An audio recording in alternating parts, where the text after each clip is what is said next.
And something when we lived together that was kind of like an issue for us was you enjoyed having the lights on at night. All of them. Every single one.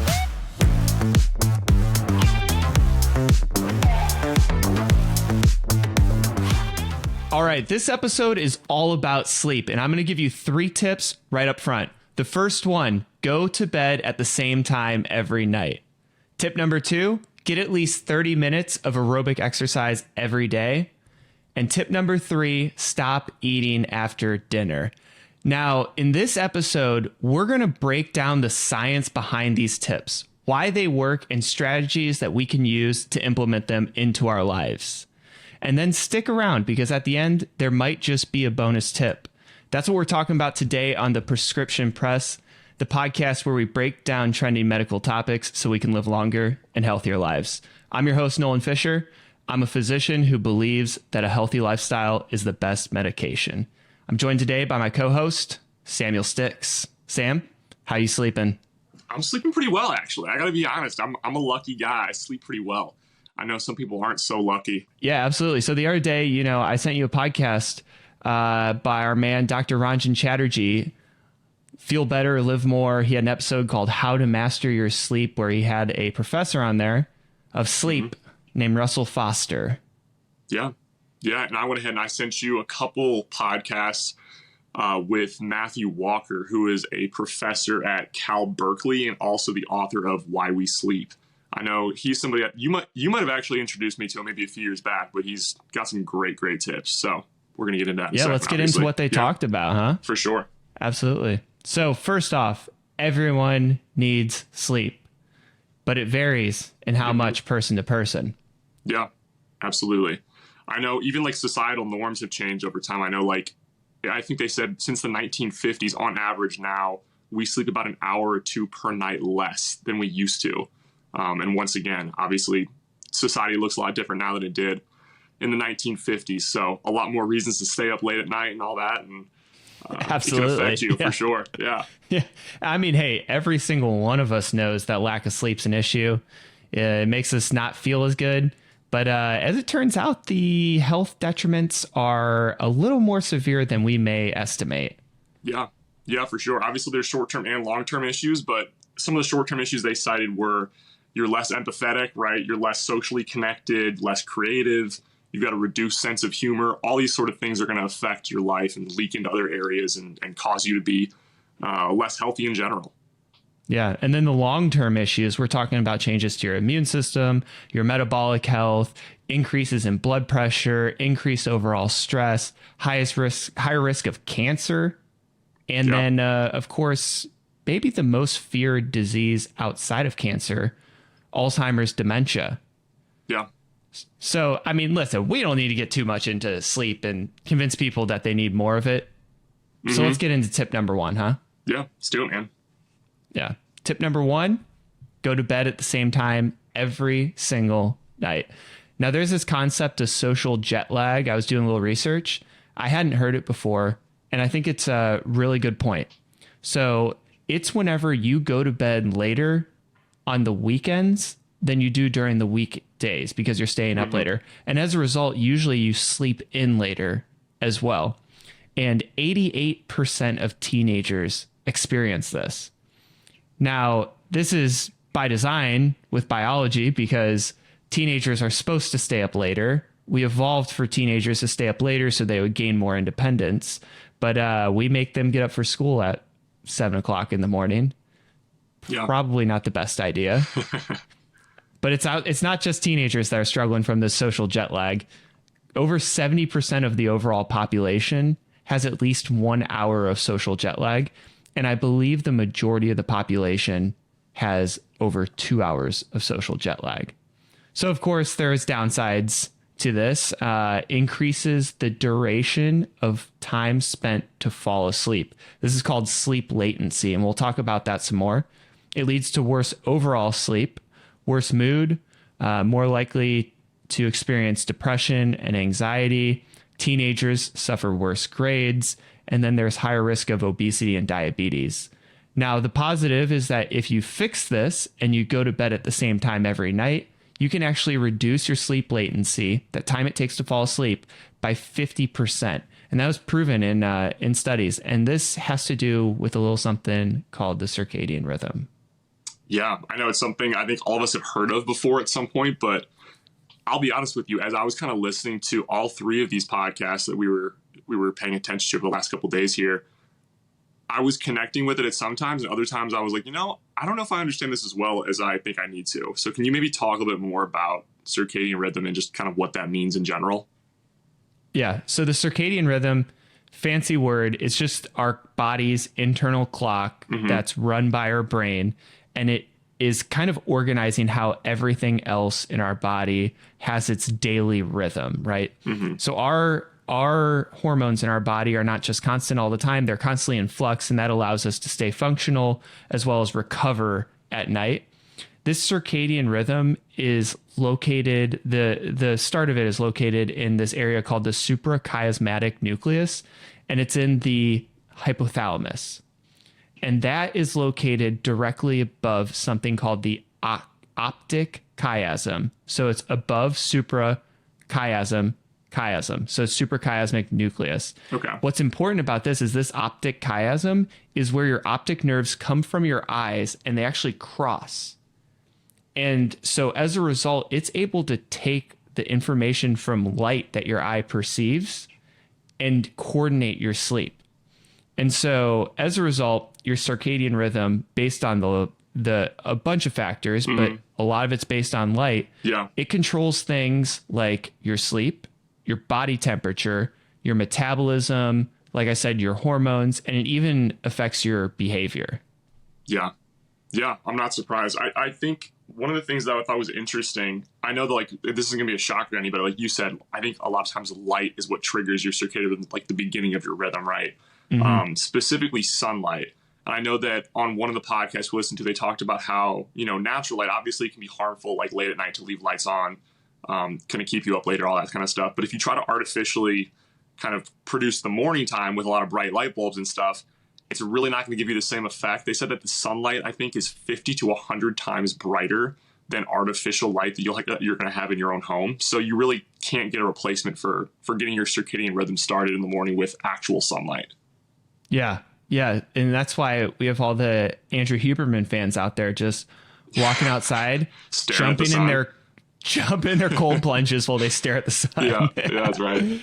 But there's, it's funny that you mentioned that about having lights on at night, and something when we lived together that was kind of like an issue for us was you enjoyed having the lights on at night. All of them, every single one.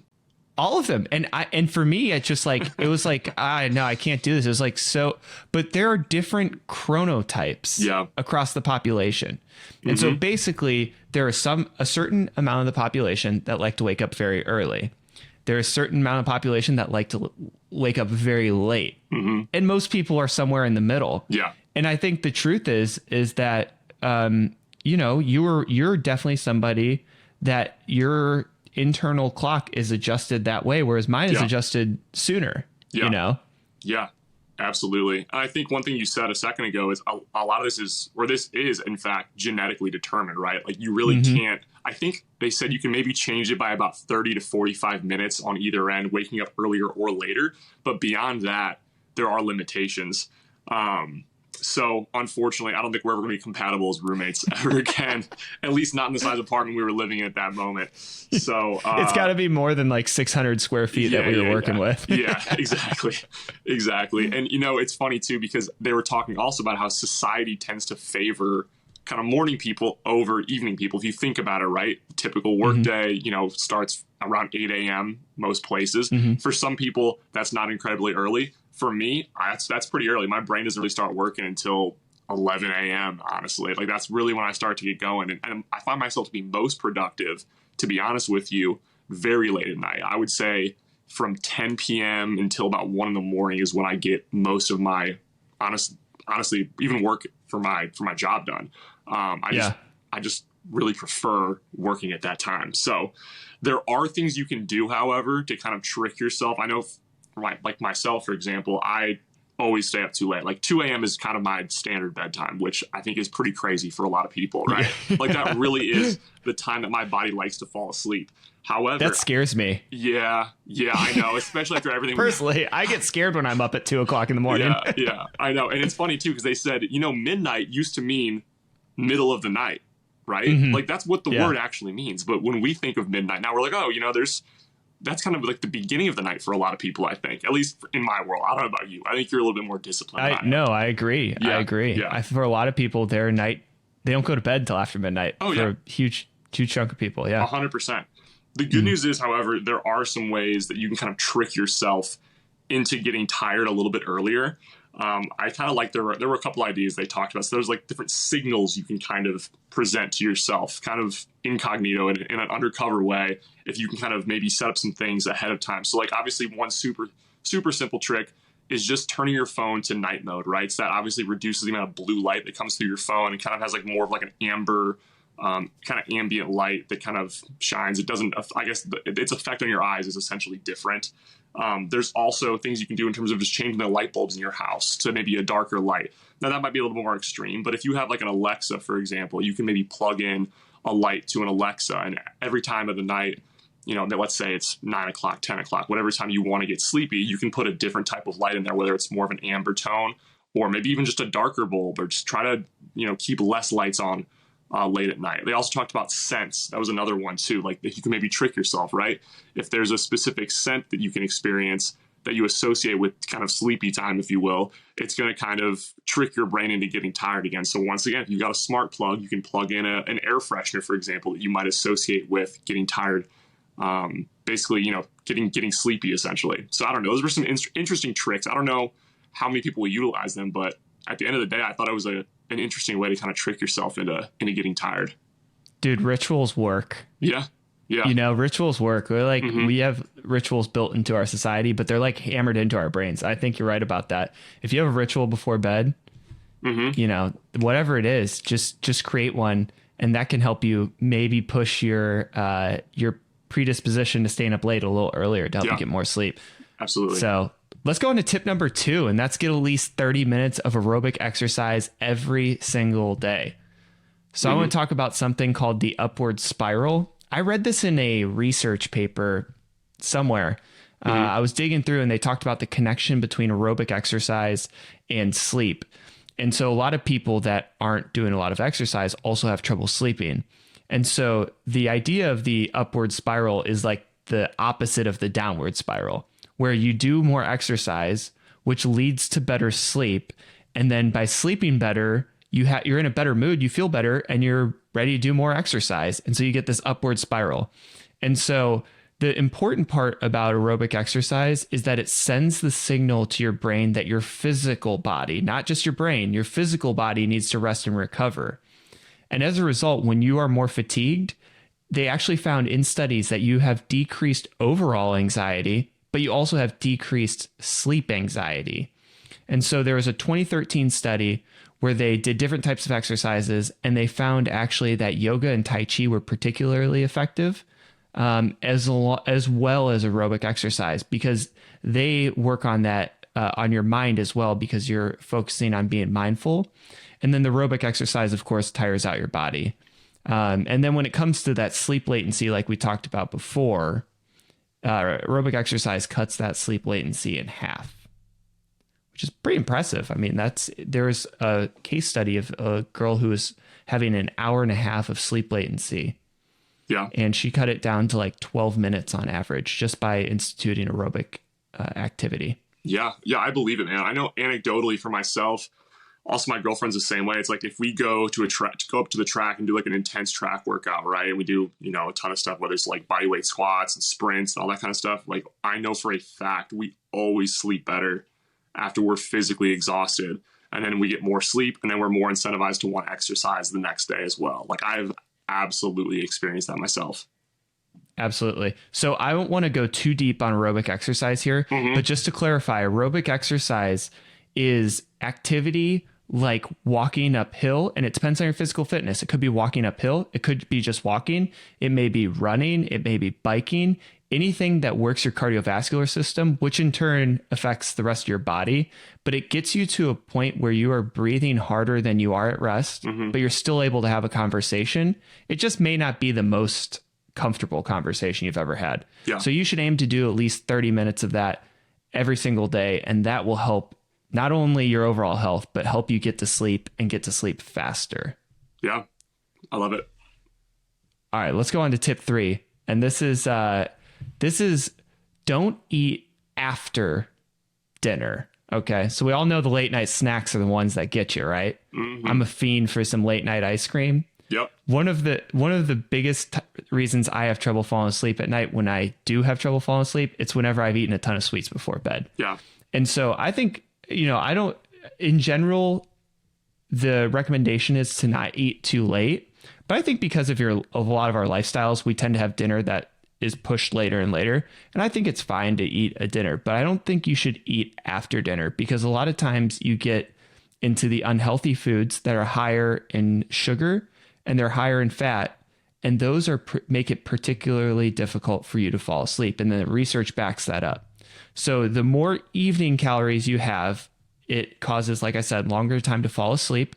But overall, the efficiency of the sleep that you do end up getting isn't as good. So it's quality of sleep and quantity of sleep that matters. Yeah. And those evening calories decrease both the quantity and the quality.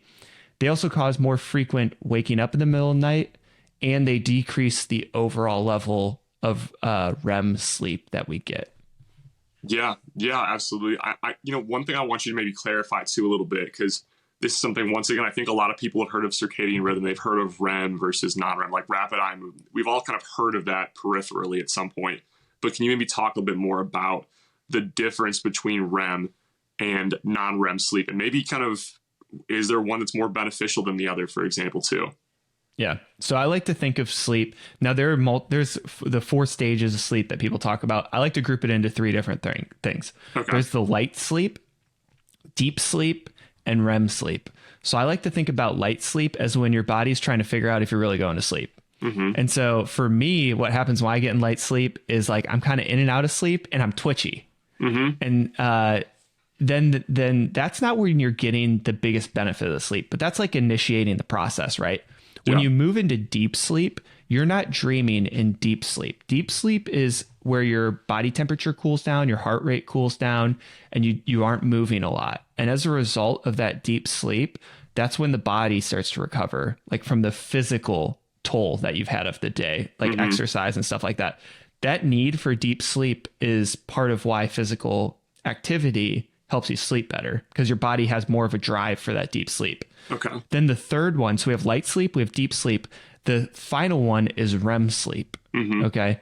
So they tend to happen in these orders, but you can have multiple cycles through these throughout the night. And the REM sleep is when you have your dreams, and that's the rapid eye movement sleep. And people tend to think that REM sleep is your brain taking the information that you've experienced that day and deciding where to put it in the brain and what connections to make. And so sometimes people feel like, REM sleep is if you're painting the deck, like you're like during the day, you're painting your deck, but the REM sleep is kind of what puts that sealer on top of it to make sure it really has that lasting impression. And so part of the reason why you need a lot of sleep and you shouldn't pull all-nighters before tests is because then you're taking that REM sleep away, where you're actually taking that information that you gathered during the day and imprinting it on your brain. Interesting. I know one thing they talked about too was how marijuana use and alcohol use can also negatively impact your REM sleep, right? I'm sure that's maybe something you were familiar with prior to kind of this research that we did, I guess. Is that right? Yeah. So that's definitely been shown to be a sedative and not necessarily a sleep aid. And so they specifically differentiated between the two, and sedatives will help you fall asleep. But again, it's that quality of sleep it's reducing. So a lot of people get convinced that they're getting good sleep because they're doing these things to fall asleep, when really they're actually degrading the overall quality. Yeah. Yeah, absolutely. I think one thing that was super fascinating to me was the fact that basically they said that if you go sober from alcohol or marijuana, your body will kind of try to make up for the lack of REM sleep that you've not been getting. So they call it a kind of rebound effect, if you will. So basically alcohol and marijuana can kind of reduce your body's ability to get that sleep. And your body will then, when you're sober, like I said, try to amplify the effects of REM sleep, or it'll basically amplify the intensity of the REM sleep, right? So you're going to have, I guess, longer dreams and also more intense dreams as well. So that's something that you can potentially experience when you are sobering up from alcohol and marijuana. I think specifically if you've been doing like long-term use, once again, so like if there's 2 or 3 weeks where you've been using and then you kind of cut back, your body will once again experience those really intense dreams. So I thought that was super crazy. And also there was something, go ahead, get into it. Well, I was going to say, this is interesting, right? Because people will tend to use these substances like alcohol and marijuana to help control their anxiety and stuff. And so what happens, they end up using them and not getting as much REM sleep. And when they come off of them, their body's trying to catch up as to like how to process all this information. And so they will, because they aren't getting the REM sleep, their mood disorders will actually get worse. So they'll experience more anxiety, and it helps feed that process of addiction.